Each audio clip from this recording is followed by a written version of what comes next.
In today's video, I'm going to teach you how to post on Pinterest. If you want to share content on Pinterest in a clean, professional way, the good news is that the process is very simple once you know where everything is. I'll walk you through it clearly so you can create a pin, add the right information, choose where it belongs, and either publish it right away or schedule it for later. To begin, go to Pinterest and look toward the top left corner of the screen. Click the Create button and then choose Create Pin. This opens the pin creation area, which is where you'll build your post from start to finish. If you're new to Pinterest, this is the main workspace you'll use whenever you want to upload fresh content. Next, upload your file.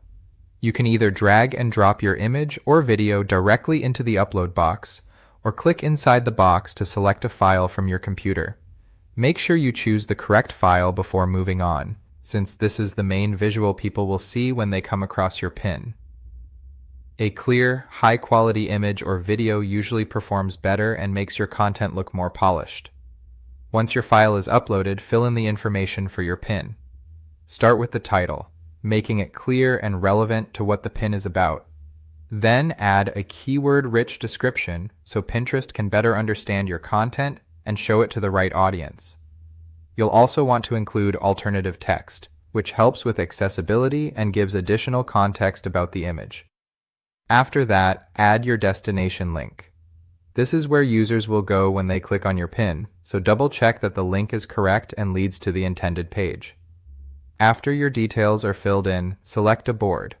On the right side, you'll see a drop-down list where you can choose the most relevant board for your content.